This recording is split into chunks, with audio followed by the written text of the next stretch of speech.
반갑습니다. 저는 인천광역시의회 건설교통위원장을 맡고 있습니다. 오늘 이렇게 갑자기 날씨가 많이 추워졌는데, 오늘 불과 우리 이제 영종지역 발전과 자기부상 철도 활용에 대한 토론에 참석해 주신 여러분께 감사드리고 환영합니다. 특히 발제를 맡아주신 구본환 교수님과 토론자로 참석해 주신 우리 이중호 전 교통공사 사장님, 그리고 유재남, 유신 부사장님, 윤정수 영종도 통합대책위 정책위원장님, 박종환 인천일보 선임위원, 그리고 인천시 철도정책을 총괄하고 계신 장철배 철도 과장님께 감사를 드립니다.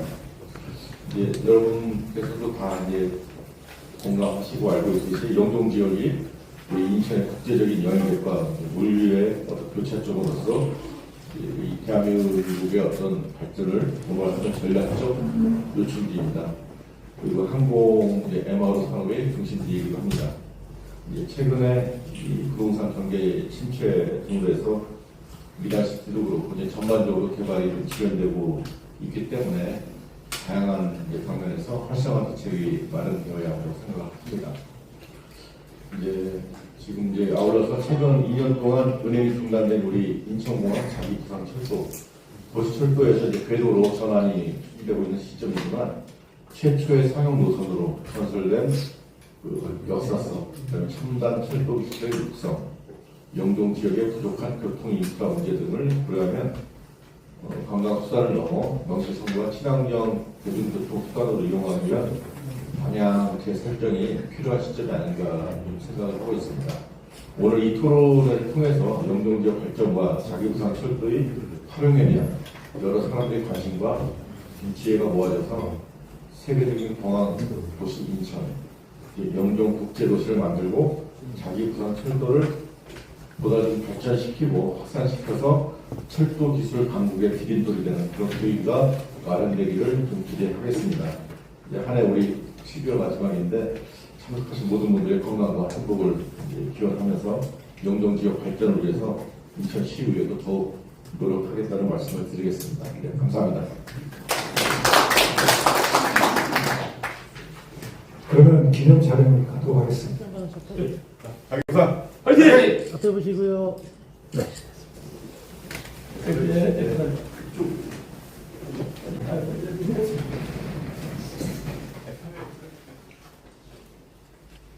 예, 안녕하십니까. 예, 방금 소개받은 교통대 도만 교수입니다. 예, 오늘 이렇게 여러분들 보는 앞에서 이렇게 발제를 하게 돼 영광이고, 또 이렇게 제가 자료를 좀 더 많이 더 분석을 해줬어야 되는데, 제가 그동안 가지고 있는 이런 자료 또 경험 이걸 가지고 어쨌든 작성을 했습니다. 참고로 저는 공항공사 사장 시절에도 그랬지만 제가 국토부에서 있을 때도 철도국장할 때 그 당시에 자기부상전 완공된 뒤에 제가 안전정책관리 국장할 때에 한번 여기에 와서 약간 초창기에 기술적인 문제가 있다고 해서 한번 둘러본 것이 그 당시에 있었고, 이거 국토부에서 누가 했는지 저도 늘 관심이 있었습니다. 지금 왜냐하면 오늘도 발표하는 내용이지만 이렇게 사업이 지지부진해서야 되겠는가 하는 그런 저 스스로도 반성을 해봤습니다. 오늘 여러분들 모시고 제가 영종지역 지역개발과 교통 문제에 대해서 발표하도록 하겠습니다. 먼저 순서입니다. 들어가는 말 개요 설명을 드리고 영종지역의 그 개발 추진 현황과 또 문제점 앞으로 발전 방향에 대해서 설명을 드리도록 하겠습니다. 이어서 영종지역의 자기부상 열차의 이제 문제점과 또 앞으로 방향에 대해서 설명 순으로 그렇게 진행하도록 하겠습니다. 먼저 우리가 좀 앉아가지고 보입니까? 앉아가지고.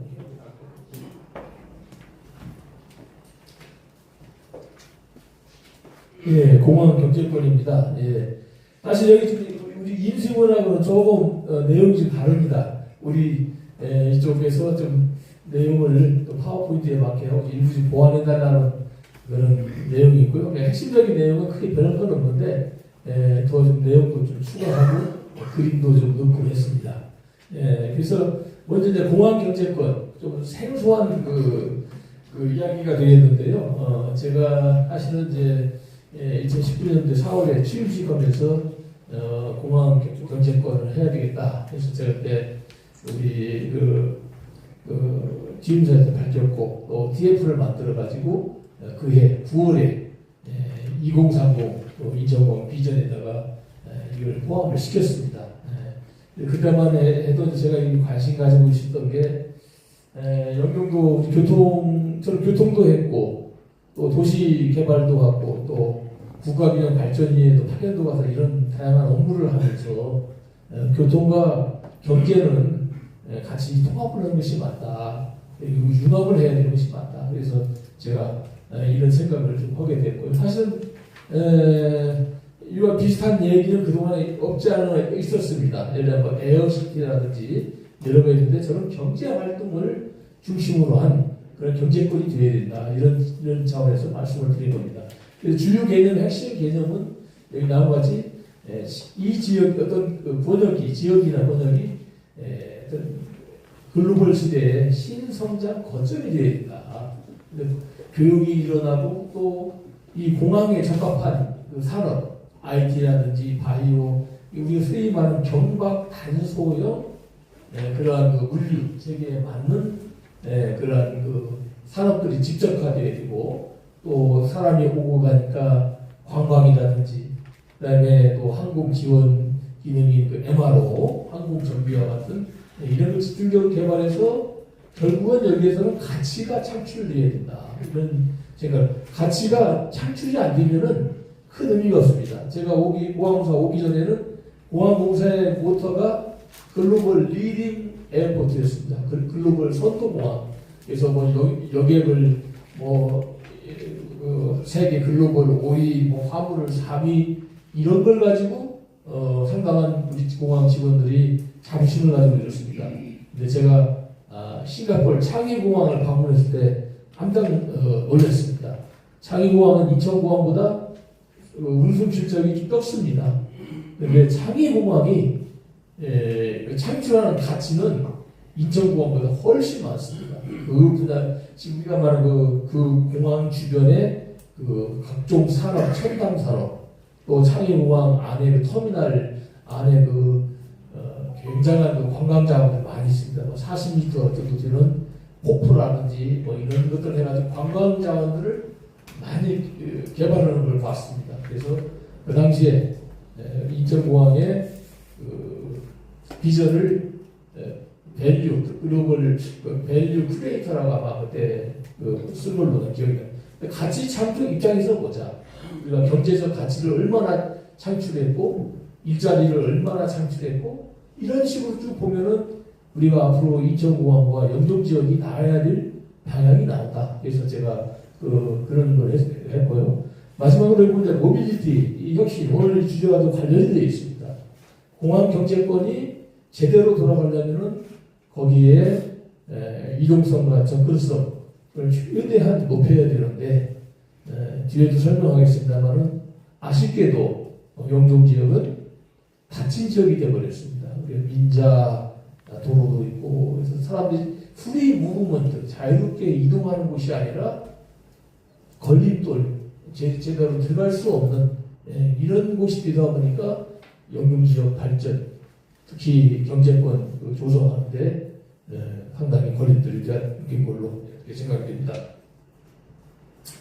공항 경제권을 우리가 구분해 보면은 중심 경제권, 중립적인 역할을 하는 중심 경제권, 그게 이제 영종도가 되겠죠. 공항과 바로 인접해가지고 첨단 산업들이 오고 고부가 가치 산업들, 이다음에 가치를 창출하는 고부가 가치 이런 지역이 있고 배후 경제권이라고 해서 이제 이거 뒷받침은 요즘 우리가 많이 공급망, 서플라이 체인, 부품, 조립, 소재 이런 것들이 그 배후 지역에서 다 오고 또 밸류 체인 어떤 사람이든지 그 같이 사수들이 다 있죠. 그런 것들이 같이 연계되는 지역.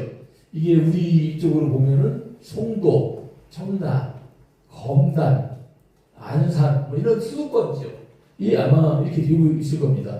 그러면서 인천공항은 굉장히 어느 거로 보나 중심 경제권의 그런 특성과 위치, 역할을 가지고 있는 그야말로 값 있는, 가치 있는 그런 지역이라고 생각을 했습니다. 이것은 제가 있을 때 그 당시 만들어낸 그 파일을 다시 한번 꺼내가지고 간단하게 설명하고 넘어가겠습니다. 당시에 공항 경제권을 보는 시각은 우리가 공항 1세대, 2세대, 3세대인데 우리가 3세대 공항으로 앞서 나가야 된다. 이런 생각으로 공항 경제권을 하게 되었습니다. 아시다시피 1세대는 그냥 여객과 화물 갈아타고 환적하고 하는 그러한 공항을 말하고 그게 전통적인 공항입니다. 그 다음에 2세대 공항은 이것보다는 더 좀 나가서 주변 지역을 일부 개발을 하고 그런 인프라를 확충하고 이런 건데 3세대는 아까 말씀한 대로 경제 활동에 경제와 그런 교류 활동 경제에서는 문화도 물론 당연히 포함됩니다만은 그런 것들의 활동의 거점화가 되어 있다. 구체적으로 보면 비즈니스 거점, 또 첨단 산업 거점, 그 다음에 그 물류 거점, 그 다음에 그 MRO와 같은 항공 지원하는 그런 거점, 이런 거점들의 집적체가 되어야 된다. 이런 것이 공항의 어떤 발전 단계라고 볼 수 있습니다. 이런 것들이 당시에 파악해 보니까 우리와 비슷한 생각들을 하는 그런 공항들이 많이 있었습니다. 대표적인 네덜란드 스키폴 공항, 그 주변에 엄청나게 첨단 산업이 있었고, 특히 그 주변에 우리 인천공항도 요즘 많이 있으면 많이 쓰면 신선 물류라고 해서 옷, 화훼 도매 시장, 유럽 전체를 하루에 다 배송할 수 있는 그런 큰 단지를 가지고 있었습니다. 싱가포르 창의공항 때 방문했을 때 거기에 바이오, 또 롤스로이스 항공 엔진, 세계적인 엔진들이 있었죠. 그런 고부가 가치 산업들이 거기에 집중되어 있었고, 당연히 근로무역은 말할 거 없고요. 그 다음에 미국의 멤피스 공항, 이것도 제가 미국에 파견 근무했을 때 방문했었습니다. 여기에 우리가 잘 아는 엘비스 프레슬리의 기념관이 있는 곳이기도 합니다만은 여기에는 페덱스 항공의 본거지이기도 합니다. 하루 5분도 안 돼요. 한 3분 간격으로 화물기가 엄청나게 뜨고내리고 그 공항 주변은 다 물류, 조립, 가공 이런 단지로 꽉 채워져 있습니다. 가에 보면 물류공항에도 할 만한 그런 큰 공항. UAE에 있는 두바이 공항은 지금도 엄청나게 거기 공항 주변을 개발하고 세계 선도적인 역할을 하기 위해서 노력하고 있는 그런 공항입니다. 이제는 경쟁하고 여기에는 빠졌습니다만은 2019년 20년에 개항한 거예요. 중국의 남부에 베이징 신공항이 있습니다. 다신공항인데 우리 인천공항이 지금 활주로가 4개입니다만은 5개 하려고 그러죠. 거기 활주로가 6개가 7개 엄청나게 큰 공항이 이제 거기 개항되어 있습니다. 거기도 설명을 들어보니까 우리는 공항 경제권인데 우리 걸 좀 모방해내지만 공항 경제 특구라고 그러더라고요. 우리와 똑같은 생각을 지금 하고 있는 겁니다. 그래서 각 공항이 지금 경쟁을 하고 있습니다. 그래서 앞으로 공항 경제권 관련된 제도 개혁이 이제 이루어지게 되는데 결국 이러한 것들은 우리 공항공사, 정부, 민간 모두가 같이 참여해가지고 이 공항을 해야 되는데 결국은 지금도 그렇고 그때도 그렇고 이 인천 영종도 우리 이 지역은 규제 프리존 완전히 열린 지역 세계 글로벌에서 누구든지 자유롭게 와서 왕래하고 비즈니스 할 수 있는 그러한 지역이 되어야 된다. 그렇게 하려면은 여기 비자 무비자 확대도 하고 각종 조세 감면 사실 필요하면 무관세 지역까지도 할 필요가 있다고 생각합니다. 유럽의 조그마한 나라지 어떤 나라를 보면 관세가 없는 지역이 있습니다. 거기에 기업들이 몰리고 그런 걸 보면은 우리 영종 지역은 수도권에 위치하고 근대 개화기에 맨 먼저 개방을 했고 또 각종 이러한 우리 글로벌 거점으로서의 하드웨어, 소프트웨어 이런 걸 다 갖추고 있는 그런 지역이라고 생각이 됩니다. 그래서 이런 것들은 앞으로 우리가 경제권에서 글로벌 성장의 신성장의 거점으로 육성을 해야 되겠다는 것이 이제 당시에 공항경제권 비전이었습니다. 자, 그러면 이런 그 비전을 거듭 제가 말씀드리면 인천공항은 이런 면에서 지금 글로벌 경제권의 중심지로 발전할 수 있는 모든 조건을 다 갖추고 있습니다. 그런데 우리 현실을 보면은 지금 그렇지 않다는 겁니다. 지금 저도 이것을 그 당시에 벌써 19년이니까 이제 그 5년 이제 가까이 돼가고 있는데 물론 여러 가지 뭐 국내의 경기 이런 영향도 있고 그러겠습니다. 코로나 영향도 있고 그러겠습니다만은 아직도 이 내용을 살펴보면 그렇지 못하다. 알다시피 영동 지역 개발 속도도 늦고 공항경제 직접 적합 업종들이 이렇게 좀 많이 와야 되는데 최근에 이제 MRO 그런 것이 지금 들어오고 있습니다만은 아직은 속도가 좀 늦은 거 아니냐 이렇게 보고요. 자유산 열차 이것이 개통한 지 이제 거의 2016년이니까 10년이 가까워집니다. 근데 이제 오늘 우리가 토론하다시피 운영 주체라든지 장내 노선을 어떻게 할 것인지 이런 문제들이 아직도 불투명한 그런 상태고요. 지금 경제 국가인 뭐 인접 중국, 뭐 일본, 싱가포르, 홍콩 이런 거에서 공항 경제권을 굉장히 지금 여러 가지 우리 인천공항을 벤치마킹 해가지고 그동안에 많이 지금 바꿔놨습니다. 그러면 앞으로 이 영동 지역 개발이 이렇게 자꾸 이 상태로 뭐 답보 상태 내지 지연된다든지 어떻게 될 거냐 이건 여러 분야를 한번 따져볼 수가 있겠는데 가장 큰 게 보면 직접적으로는 지역과 국민의 입장에서 보면은 지역 내 상권 활성화가 위축되고 경제 활동이 위축되고 그러다 보니까 지역 내 총생산이 아웃풋가 아마 둔화될 그런 것이 있겠고 국민 전체적으로 봐도 소득이라든지 편의 이런 데가 감소 내지 답보생될 걸로 이렇게 판단이 됩니다. 공항의 입장에서 보면 허브공항, 글로벌 선도공항 이제 역할과 지위를 전체적으로 감소하는 그런 가능성이 있습니다. 경제와 산업으로 보면은 이렇게 되면은 글로벌 이런 교역 생산 거점으로서의 이점을 점차 상실하게 되고 또 경쟁력도 떨어지고 이런 문제가 발생하고 더 큰 문제는 우리 국가적으로 볼 것 같으면 무한 경쟁 시대에 이거 다 주변 국가에 다 뺏기고 이 성장의 엔진을 갖다가 다 잃어버리는 이런 문제가 있다는 말입니다. 이것은 영동 지역의 문제가 아니라 우리 국가의 전략적인 생존 전략에 관한 문제다. 저는 그렇게 생각이 됩니다. 자, 그럼 왜 영동 지역 개발이 늦어진 이유와 원인은 무엇이냐? 이건 우리 범부처 차원의 국가 차원의 중장기 비전과 마스터 플랜이 좀 미흡하고 다시는 없었습니다. 여기 보면 이렇게 중요한데 그동안 하는 걸 보면은 이 개별적이고 산발적으로 개별 사업들 때가 될 때마다 그냥 뼈엄뼈 이어붙이기 식으로 이렇게 해왔습니다. 그러면서 이제 여기 보면은 아마 인천공항공사에서 들어가실 때는 여러 가지 경제권 부상도 해가지고 했는데 역시 이 일은 제가 해보니까 중앙정부의 관심이 있어야 돼요. 지원도 있어야 되고 특히 국가 정책의 우선순위에 올라와 있어야 됩니다. 어젠다와의 어떻게 보면 실패를 했습니다. 또 누군가나 이 공사라고 하는 것은 공기업으로서의 한계가 있습니다. 이 정책을 하는 것이 아니라 사실 집행을 하는 것이거든요. 그러다 보니까 이 역량이라든지 사업범위 이런 데에서 사실 한계가 있었습니다.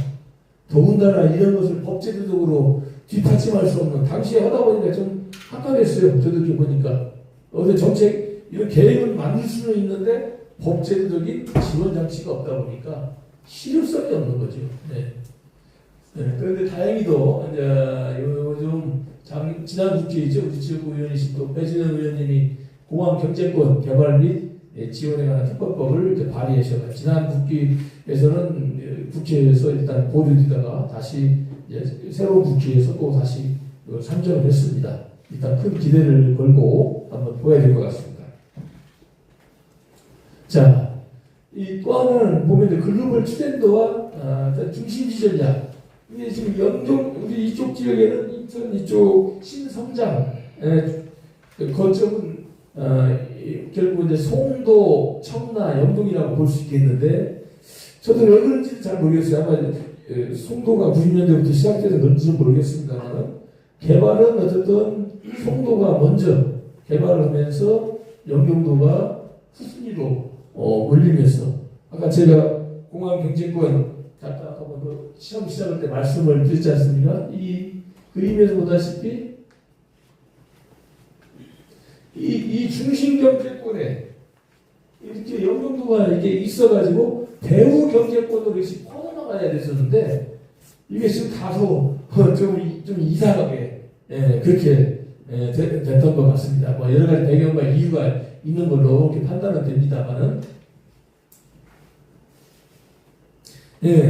그러다 보니까 이제 이런 문제들이 지금 실질적인 문제점으로 나타난 거죠. 여기 나온 것처럼 이제 영종이 이 중심 경제권에 와서 개발의 우선순위라든지 비중을 많이 둬야 된다. 공항과 가장 인접한 곳이 어느 공항이든지 가고 경제권에 그 노른자리가 되고 있는데 그게 여기 보면 여기 창의공항, 네덜란드 스키폴 공항 다 그렇습니다. 그래서 앞으로는 영종 지역을 이렇게 공항 경제권 그 법이라든지 제도적인 장치를 더 만들어서 이제 탈바꿈을 해야 된다 이렇게 생각됩니다.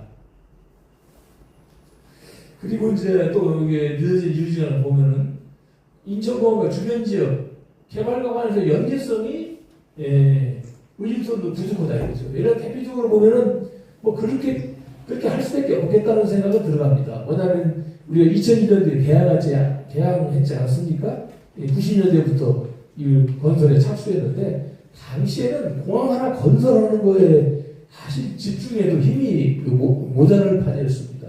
그러다 보니까 허허벌 판에 갑자기 이제 공항을 하나 정하는데 완공하고 개항 후에 보니까 여러 가지 지원 시설 또 배후 시설들이 필요했던 겁니다. 근데 그것들이 좀 체계적으로 그래서 이제 사후적으로 그때그때 필요에 따라서 그런 배후 단지를 개발하다 보니까 여기 나온 것처럼 우리가 뭐 교역 중심 육성이라든지 도시 개발, 뭐 경제 산업 개발, 토지 이런 것들이 종합적으로 연계성이 떨어진다는 것이 사고 의존성도 떨어지고 다음입니다. 근데 그다음 이걸 또 더 부추기고 있는 것이 참 관련 법률과 기관들 그 소관이 다 다뤄가지고 개별적으로 인허가 등을 해가니까 사업을 하는 사람 입장이고 뭐 사업 인허가 절차도 중복되고 시간도 많이 걸리고 대표적인 이제 법률이 나와 있는 것처럼 공항 시설법이 국토부에서 관련 공항 및 그 주변을 또 인허가를 관장하고 있습니다. 인정 국제공항공사법은 공항 주변 사업을 개발할 수 있도록 그렇게 되어 있고요. 또 가장 더 영향을 받지 있는 경제 자유구역법 이런 또 산자부와 인천시 각종 투자 유치라든지 또 여기에 관련된 사업 인허가 또 거기도 하나 더 붙여보면 자유구역 법이라는 게 있어가지고 자유구역 지역을 지정을 하고 물론 이거 말고도 많이 있습니다. 우리 영종 땅 크지도 않은 그 땅에 무슨 너무 중첩된 규제와 법과 절차가 많은지는 사실 이건 연구 대상이라고 저는 생각을 하고 있습니다. 자, 보면 이제 그다음 마지막에 보면 이 영종자가 내가 모빌리티라고 있죠. 이 이동성 이 문제에 가면은 또 더 이 중심지화를 가로막는 그걸 지금 해오고 있습니다. 여기 보면은 그런 고비용의 우리 민자도로 또 각종 접근이 또 연결이 상당히 인프라도 부족하죠. 그러다 보니까 여기 보면은 이렇게 비용도 많이 들어가고 불편하니까 통행 비용도 증가하고 통행 시간도 증가해 버립니다. 그러니까 여기 이용자들, 기업과 모든 지역 주민들은 좀 약간 이런 거 요거 뭐 할인 받겠습니다만 그래도 그런 저기가 안 되죠. 그러다 보니까 통행 기피가 일어나고 통행이 감소하고 결국 이렇게 되면은 상권과 경제권 활동이 위축이 된다.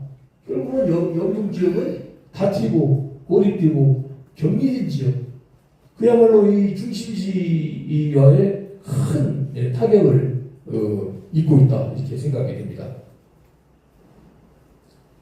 이제 참고로 영종도 민자 교통망, 저도 뭐 북두부에 있을 때 이런 말씀을 민자도 외국도 민자 도로나 이런 거 할 때는 반드시 대체 교통로가 있어야 됩니다. 유일한 영동 지역 그 접근 수단이 거기에다가 민자로 이렇게 놓는 것은 조금 교통의 이동권, 선택권 이런 것을 박탈하는 결과를 초래할 수 있다. 제가 제 사는 고향이 논산입니다만 논산 갈 때 보면 천안 논산간 민자 고속도로가 있어요. 천안에 논산 갈 때 그 길 타면 굉장히 빠릅니다. 통행료는 비싸지만은 그 가기 싫은 사람은 대전으로 돌아가면 됩니다. 그렇지 않으면 거기 국도 23호선 아주 뻥뻥 뚫렸어요. 직선으로. 그거 타고 가면 선택권을 줘야 되는데 영종도에는 그냥 그 길목에 딱 가로막고 있으니 여기 주민들도 마찬가지 계시고 기업이나 다른 관광하시는 분들한테 큰 어떤 장벽으로 발생을 하고 있는 겁니다. 이제 또 보면은 참고로 리무진 버스 이것도 굉장히 우리 계양강시에는 획기적인 그러한 대중교통 서비스입니다. 전국을 연결하는 공항 리무진 버스인데 이제는 다시 돌아볼 때가 됐다. 왜냐하면 우리가 교통에서는 그 레벨 오브 서비스 LOS라고 합니다. 서비스 수준이 있습니다. 고급 수단은 고급 수단끼리 서비스가 연결되어야 되고 중저급 수단은 중저급 수단끼리 연결되어야 최종 목적지까지 우리가 그 서비스에 맞는 걸 할 수 있는데 지금 전국을 이런 리무진 버스로 하다 보니까 각 지방에서 지방공항 해달라 심지어 뭐 저쪽 서해안 충남에 태안 공군기지까지 지금 거기 한국 여객터미널에 해달라고 그러고 있습니다. 더 저기 가덕도 공항도 그렇고 이거 어떻게 보면 우리나라는 제가 교통하면서 그 중국하고 회담하면서 보니까 우리나라 남한의 땅 면적은 중국의 충칭시 말합니다. 충칭시가 중국의 한 중앙 정도 있어요. 우리가 한 10만 제곱미터인데 거의 한 9만 제곱미터인데 그만큼 그 중국의 한 도시 정도의 면적입니다. 결국 우리나라는 도시국가죠. 남한만 보면은 이런 도시국가에 지방공항, 아니 전체 공항이 15개나 지금 있습니다. 물론 군공항을 변형으로 쓴다고 하지만은 인천공항의 그 접근, 이 커넥티비티, 연결성이 떨어지니까 이런 문제가 발생합니다. 앞으로는 고속철도를 쭉 다 전국에 깔아서 인천공항에 신속하게 편리하게 올 수 있는 그런 것이 필요하다고 저는 생각을 합니다. 그래서 이제 향후에는 뭐 어떻게 지금까지 나온 다 얘기입니다만은 특별법도 제정하고 인천공항 경제권이 마스터 플랜은 인천공항사 이거 가지고는 안 됩니다. 제가 보니까 범정부 전 국가 차원의 그러한 그 마스터 플랜을 수립을 해야 됩니다. 여기에서 왜냐하면 특히 이 경제권에 들어간 사업들이 시간도 많이 걸리고 돈도 많이 들어가고 그런 사업들 일관성 있게 안정되게 추진해야 됩니다. 그런 면에서는 이런 국책 사업으로 전략 사업으로 선정을 해서 해야 된다 이렇게 생각이 됩니다. 그리고 아까 또 나온 것 같은 영동도 이 지역은 세계에서 가장 앞서가는 자유와 개방화, 규제 풀린 지역으로 저는 이 얘기를 꼭 하고 싶었어요. 늘 우리가 뭐 인프라도 좋고 다 좋은데 중요한 것은 이러한 그 제도와 어떤 규제 개혁에 관련되는 겁니다. 그래서 할 수만 있다면은 무관세, 무비자까지 해서 완전 자유화 지역으로 해야 될 것 같아요. 각종 규제 풀이, 이 수도권 정비법, 제가 국토부에 있을 때 또 국가균형발전위원회 수도권 정비과장 정책과장을 했습니다만은 사실 고민이 많았습니다.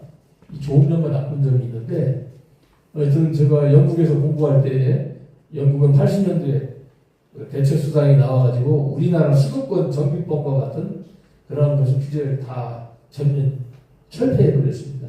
영국의 핵심 지역 우리나라 수도권에 해당하는 지역이 사우스 이스트 지역, 그 런던을 중심으로 한 거는 동남권인데 그 지역에 뭐 공장, 사무실, 뭐 이런 인구 일과 시설을 다 제약했다가 다 폐지했습니다. 그 이유는 글로벌 시대에는 자본과 인력, 기술, 물자 자유롭게 오가는 시대에 국가가 규제해서 될 사항이 아니라는 겁니다. 우리나라 수거 규제 어떻게 됐습니까? 규제하니까 다 외국으로 떠나고 지방으로 오는 게 많이 안 납니다. 또 외국에 나간 그 유턴 좀 하라고 하니까 돌아오기는커녕 뭐 95%가 안 온다고 그러고. 특히 그것이 어렵다면은 이런 영동 지역과 같이 이런 글로벌 거점은 한번 수도권 정비 지역을 완전히 적용을 배제하는 것이 필요하지 않냐 제 생각입니다. 여기서 좀 뭐 문제가 있다면은 다시 여기 면적도 크지도 상대적으로 크지도 않지 않습니까? 한번 해볼 만한 거라고 늘 생각을 하고 있습니다. 글로벌 쪽에 가장 살기 좋은 그 지역이 되어야 됩니다. 그러려면 영어도 이제는 공유 국제화 시대에 너무 구수주의적인 생각 버리고 한때 제주도에다가 영어를 쓴다고 때 난리 난 적이 있는데 그건 저는 아니라고 봅니다. 영어도 공유를 쓰고 달러도 쓰고 국제학교도 많이 설치하고 외국인들이 여기 와서 편리하게 생활할 수 있는 그런 동북아의 글로벌 개방 도시가 됐으면 좋겠습니다. 그러나 이런 것들을 하기 위해서 독립적인 공헌으로서 말을 거창하겠습니다만 될 수만 있다면은 특별기구를 설립해야 된다. 그 특별기구는 자치조례로 국내법을 대부분 다 배제하고 자치조례로 할 수 있도록 그렇게 해서 심지어 필요하다면 이 특별기구의 장을 외국인을 앉히는 것도 어떻겠는가를 우리가 가장 혁신적으로 글로벌 선두 경쟁에 가장 앞서 나가는 그런 열린 도시, 자유도시가 됐으면 하는 그런 바람입니다. 그다음에 이제 공항 경제과에 나가는 그 철도망, 이것은 내가 옛날에도 한번 이재 씨가 말씀도 드렸는데 여기 공항 고속철도 이 고속 서비스가 안 되다 보니까 지금 자꾸 그 지방공항 얘기도 나오고 거쳐가도 문제가 있습니다. 제가 생각하는 공항 고속철도는 여객과 화물, 조만 화물이죠. 그걸 겸용으로 해서 타당성을 높이고 옛날에 그 서울역에서 공항 철도가 왔습니다만은 그 왜 안 됐냐면은 예를 들면 그 KTX가 서울역까지 10량 내지 20량이 들어오면은 이 공항으로 오는 그것은 한 량, 많으면 2량밖에 안 됩니다. 다시 여기 영종도 이쪽에 들어와서 다시 또 서울역으로 가서 정비를 받기 위해서 저 일산 고향 차량기지에 들어가야 됩니다. 그러다 보니까 이 비용만 증가하고 그러니까 고래 입장에서는 이거 하기가 어렵다. 그래서 서비스를 안 하는 건데요. 이제는 내년인가요? 이쪽에 송도로 들어오는 KTX가 열리고 더 여기 나온 것처럼 더 앞으로는 이걸 더 봐가면서 영종도 우리 인천과 영종도 간 단절 구간을 연결하는 그런 것도 필요하다. 대충 그렇게 따져보니까 사업비가 한 1조 한 6,800도 나오는데 지금부터 더 많이 나올 수 있겠습니다. 그 다음에 이것이 더 크다면 2단계로 장기적으로 보면은 결국은 이 영종 지역이 큰 앞으로 통일 이후에 한반도 그래서 강화하고 나중에 개성 해주로 가야 할 굉장히 중요한 그런 것들입니다. 그동안에 우리 정부나 국토부 남부 대륙철도 그걸 보면 그 개성 문산 아니면 저 원산 이걸 생각하는데 인천공항이 입지하고 있는 이 지역이야말로 통일 이후에 굉장히 중요한 그 대륙 우리 남북 종단 철도망, 대륙 연계 철도망도 같이 비워야 될 그런 지역으로 판단이 됩니다. 그 다음에 이제 자기부상 절차 이걸 보면 지금 여기 하고 있습니다만은 뒤에 뭐는 공항 터미널과 터미널 간에 보안 검색을 마치고 들어간 그 내부에 보안구역에 있는 사람들 그 연결하는 자기부상 절도가 필요합니다. 지금 공항 내에는 1터미널과 2터미널 탑승동이라고 해서 셔틀 트레인이 지하로 다니고는 있습니다만은 그 2터미널까지는 승객이 갈 수가 없는 그런 설계와 구조적인 전체 결함이 있습니다. 그렇다면은 이 자기부상 철도를 거기도 앞으로 놔야 되는 것이 아닌가 생각합니다. 이따 자기부상과 관련된 또 이런 다음 장에서 설명하도록 하겠습니다. 자, 자기부상 절도 이제 우리가 이제 다시 말씀드리면 뭐 그렇죠. 여기 인천공항은 24시간 돌아가야 될 공항인데 이런 그 혁신적인 첨단 교통이 들어왔다는 것은 굉장히 의미가 있고 더군다나 소음도 적고 친환경적인 교통수단이다. 그다음에 그래서 여기 인천공항에서 여기 한 7, 8만 명의 종사자가 이거 뭐 새벽에도 근무 교대해야 되고 뭐 해야 되고 그러면은 24시간 돌아가는 서비스가 사실은 거의 없다고 보여야 됩니다. 저도 옛날에 인천공항 있을 때 이쪽에 나와보면 밤에 나와보면은 이 영종도가 불이 밝고 불이 이런 환한 지역이 되어야 되는데 깜깜한 지역으로 이게 있는 거 보고 좀 깜짝 놀랐습니다. 그 외국인들 승무원들 몇 명만 모여가지고 커피만 마시고 있는 그러한 한가한 지역이 되어야 되겠느냐 제 생각입니다. 그리고 인천공항 품격 최첨단 세계 최첨단 이런 그런 그 자율상 연체가 한번 들어보셔야 됩니다. 아까 24시간 돌아가야 됩니다. 비즈니스 방법. 그런데 이런 것들을 우리 한국이 80년대부터 개발해 상당한 수준의 그룹을 선두그룹에 지금 끼어 있습니다. 사실 우리하고 비슷한 앞서가는 게 지금 일본인데 일본은 이미 나고야에서 도시형 자기부상 열차 지금 운행 중에 있고요. 2027년까지 도쿄에서 나고야간 완성할 계획. 여기는 지역 관리를 해서 거의 시속 한 500km 정도 되는 초고속 열차입니다.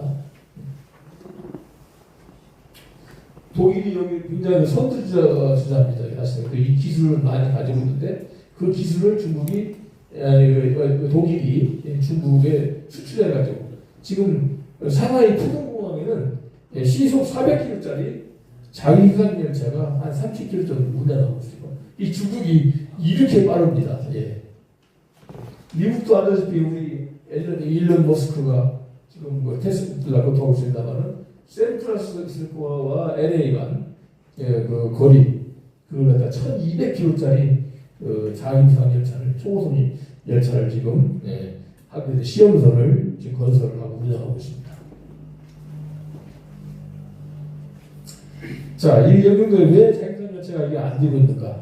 이 나머지는 앞에 경제권랑 비슷합니다. 중장기 마스터 플랜이 없다. 그냥 시험선을 갖다가 하는 그런 정도로 생각하다 보니까 시험선을 찍어다 보니까 그 다음 단계 이거에 대한 것이 조금 고려가 부족한 거 아니냐. 그리고 지금 현재 우리 이쪽에서는 뭐 이것이 시범 사업이라고 하는데 제가 볼 때는 시범 사업이 아닙니다. 이게 시험 연구 사업이라는 거죠. 여기 나와 있는 것은 이런 연구 개발을 하게 되면은 그 단계적으로 대충 구분할 수가 있어요. 연구 개발 계획 수립하고 또 시제품이 나오고 그걸 시험선에서 이렇게 건설해보고 그 인정도 해보고 성과가 평가가 문제가 없다. 그러면 시범 사업을 해서 상업 일부 노선 상업 운전을 해보고 그 다음에 이제 상용화, 전국적으로 확산하는 이런 과정을 보는데 영종도에 있는 이 자율상 열차는 6km에 건설된 성능 테스트를 한 그런 정도 수준이 아닌가 저는 그렇게 생각이 됩니다. 그런 면에서는 시범 사업으로 보기에는 좀 한계가 있는 거 아니냐 이렇게 생각이 듭니다. 그 다음에 이것을 시범 사업이나 상용화 되려면은 굉장히 그 수익 모델이 나와 있어야 됩니다. 이 수익 모델이 수익을 극대화하기 위해서 적극적인 마케팅이라든지 수익 창출할 수 있는 그런 것이 나와야 되죠. 역세권 개발이라든지 관광, 산업, 거기 주변에 주차장 개발이라든지 심지어 택지 개발이라든지 이런 가지 한 수익 그 개발 사업을 우리 생각을 했고 또 비용도 절감해요. 수익은 극대화하고 비용을 절감한 전략. 그래서 꼭 필요한 인력, 자동화 이런 것들에 경영에 효율을 했었어야 되는데 이런 것들이 부족하다 보니까 뭐 수익도 부족한 거 아니냐, 뭐 운영비가 늘어나야 돼. 이것은 시범 사업 내지 상업용으로 아직 평가하기에는 너무 그 구간도 짧고 시험선의 목적이 아닌가 하는 생각까지 들었습니다. 근데 이런 대표님이 이런 거지 이게 공항 주변 개발과는 또 동떨어진 노선 선정. 이러다 보니까 초기에 사업성이 있어야 되는데 지금 여기 정도 여기 뭐 있는 그 노선 가지고는 아무것도 지금 할 수 없는 중간에 그냥 전론관처럼 있는 그런 상태라고 생각이 됩니다. 앞으로 더 이제 6km까지는 안 되니까 앞으로 더 연장하고 여러 가지 주변 지역 개발과 같이 가야 된다. 그러면 이제 중장기적으로 봤을 때 그렇다면은 단계적인 노선, 이런 비전을 가지고 있어야 되는데 이 공항 경제권과 같이 가야 됩니다. 이걸 제가 얼핏 그냥 하나의 뭐 예시를 하고 그런 건 아닌데 단계적으로 할 필요 있다. 예를 들면 1단계는 을왕리 해변이나 이스파이어 관광 여가 통해 할 수 있다면 해안을 볼 수 있는 그런 열차가 좋겠고요. 그다음에 2단계는 이제 공항 신도시 여기에는 종사자들 잠깐 출퇴근해서 일반 업무 통행이라는 것이 상시적으로 안정적인 수요가 있습니다. 그리고 3단계는 아까 있는 공항 터미널과 1, 2터미널과 내부 교통망 뭐 4단계를 할 수 있으면 영등도 전 지역을 커버할 수 있는 그런 순환 철도망.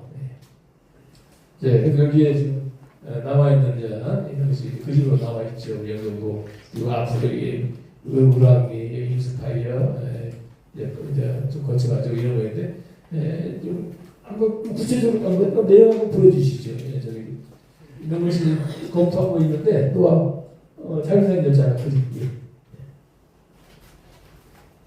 잠깐 그래서 나오면서 이제 노선이 지금 뭐 미래 노선 해가지고 여기 어디 있습니까? 이터미널 장기 주차장이 있고 여기 이터미널 터미널 2가 아닌데 터미널 1 같은데 여기서 해서 저기 또 이거 있는데 을왕리 쪽으로 근데 어떤 노선은 여기 뭐 오봉산 쪽으로 가는 것 같은데 제가 볼 때는 할 수만 있다면은 이제 해안 쪽으로 가는 것이 어떤가? 우리 인스파이어 하고 이터미널 쪽으로. 사실 제가 공항에서 살았는데 이 문제 하나인데 제기해줬습니다. 이 장기 주차장 있잖아요.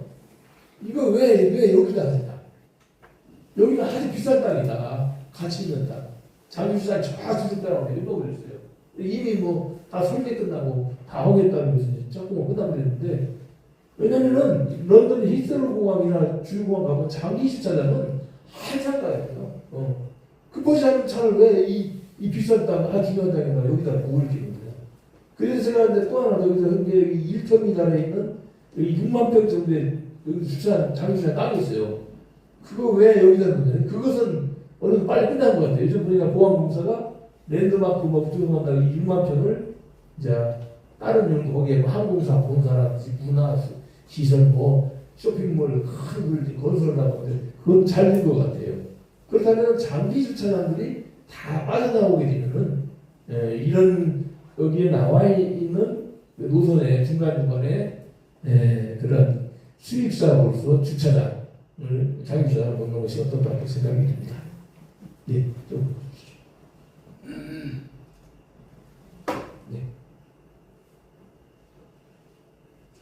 네, 바로 이 지점입니다. 시간 관계에서 빠따져야 되게 중요한 것들인데, 그래서 이런 것들이 역세권 개발할 때 쭉 역별 특성화 중 하나의 유일한 라인 축을 가지고 개발할 필요가 있다. 그래서 예를 들면 역별 특성화인데 예전에 방금 나와서 장기 주차장 그런 중심적으로 몇 개를 해가지고 중앙 주변의 주차 문제도 해결하고 이런 것들 생각할 필요가 있고. 그러면 을왕리 쪽은 아예 관광, 여울 중심은 관광 레저타운을 아예 건설해서 거기 투자가를 모셔가지고 같이 이 역세권을 같이 개발해서 시너지 효과를 내야 된다. 또 비즈니스 하는 그런 지역이라서는 또 여러 가지 여기에 맞는 각종 업무 시설이라든지 이런 걸 좋아해요. 어쨌든 이런 식으로 개발을 해야 되는데 이런 사례가 여기에 나오는 미국의 사례입니다. 대중교통 회랑이라고 이제 트랜지션 대중교통이라고 코리도는 교통주기 내에 일반적 회랑이라고 하죠. 여기 보면은 이런 이제 티오리 대중교통 중심을 개발해서 대중교통 노선을 확대해가지고 그 노선을 따라서 이 역을 따라서 생활권, 경제권을 개발하는 것입니다. 이게 대충 반경 한 400에서 600m 이 도보 이동 거리 내에 그걸 하고 있습니다. 그걸 보면은 워싱턴 DC입니다. 여기가 워싱턴 한복판이고요. 이 밑에가 버지니아 주, 위에가 메릴랜드 주. 옛날에 워싱턴에서 하우문에서 합니다.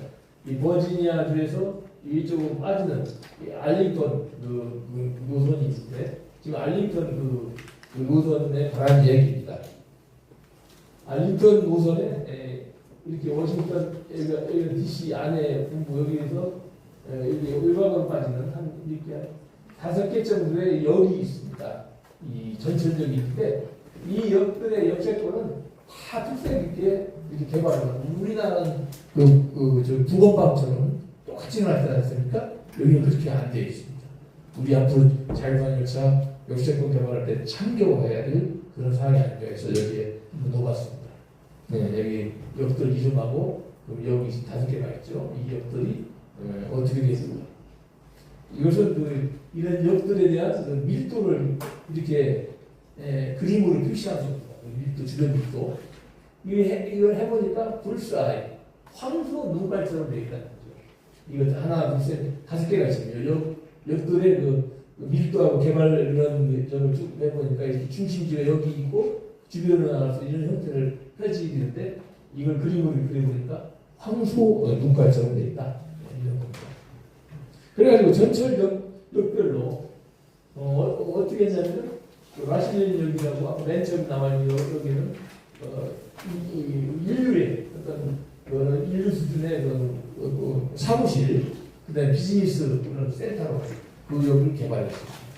그다음에 두 번째 있는 포토하우스요. 이것은 거버먼트 워싱턴이 거버먼 중심 행정 중심이니까 워싱턴 연방 정부의 센터로 역을 개발했고요. 이제 그 두 번째는 이제 클레어린 랜던 역 같은 경우는 어번 비리시로서 비리시기를 개발했고 버지니아 스퀘어 여기는 주거, 문화, 교육 이러한 중심지를 개발했고 나중에는 발수권 지역은 이제 미국의 다운타운 새로운 신도시를 개발하고 이런 특색 있게 개발했는데 이게 또 영종 이쪽에 알면서 현지 경험을 할 필요가 있다고 합니다. 그래서 이 지역이 뭐 원래는 사진이나 70년대 말에는 이제 이런 형태로 키우고 그 개발된 저밀도 지역에 있었는데 이렇게 역별로 개발했더니 지금 보면 것처럼 굉장히 이제 나름대로 밀도 있게 있는 번화한 지역으로 변했다는 거죠.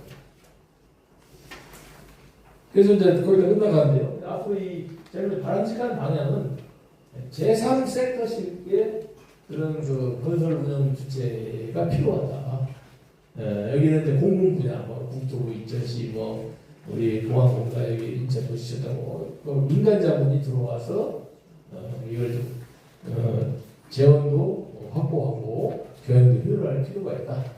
특히 이것은 국가 차원의 시범 사업으로 할 필요가 있다. 재원 분담은 건설비 같은 경우는 국고에서 75%에서 80%가 어떨까. 여기 나온 것처럼 건설 기준으로 현재 기준을 보면 고속철도가 40에서 50%, 일반 철도는 100%, 광역철도는 75%. 도시철도는 서울이 40% 국고 지원하고 인천도 기타 지원은 60%입니다. 국가적인 시범사업, 전략지역 이런 게 감안하면은 75%에서 80%, 100%가 더 좋겠으나 이런 것들이 판단이 됩니다. 그 나머지는 이제 우리 아까 말한 제3섹터 이런 데서 부담하는 걸로.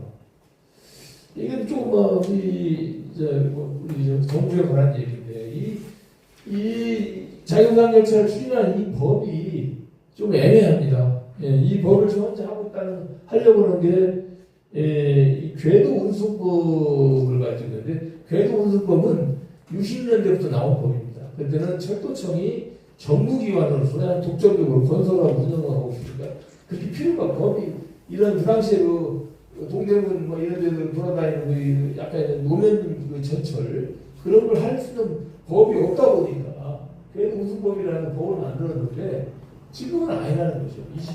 2004년도에 이미 철도구조에 따라서 뭐 철도 건설법, 철도 사업법 모든 법이 비정은 다 가능합니다. 굳이 이 궤도 우승법으로 안 해도 되는데 이걸 왜 자꾸 책임이 회피식으로 궤도 우승법으로 하려고 한다는 그런 생각으로 말씀을 드리는 겁니다. 그래서 앞으로 이런 철도 산업 발전 기본법이 있는데 그 법을 개정해서 여기에 중요한 것은 이런 내용들을 연구 개발에서 체계적으로 할 수 있는 것, 또 특히 시범 사업을 할 수 있는 그 근거 규정을 넣어가지고 이 안정적인 사업 추진을 해야 되겠다 이렇게 생각합니다. 아이고 이 설명하면 너무 좀 길어내지. 이것으로서 이 발표를 마치도록 하겠습니다. 더 많이 했었어야 되는데, 더 짧게 했었어야 되는데 말을 좀 장관해 들었습니다. 경청해 주셔서 감사합니다. 감사합니다. 고란 교수님 수고하셨습니다. 장시간 루틴 강의를 해주셨는데요. 계속해서 고란 교수님께서 좌장을 맡아서 토론 시간을 갖도록 하겠습니다. 여기 앉으세요.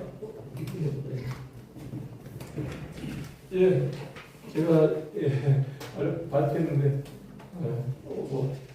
북치고 잠시 시간 같아서 좀 죄송합니다만 그냥 자유로 토론이니까 그렇게 해 주셨으면 좋겠습니다.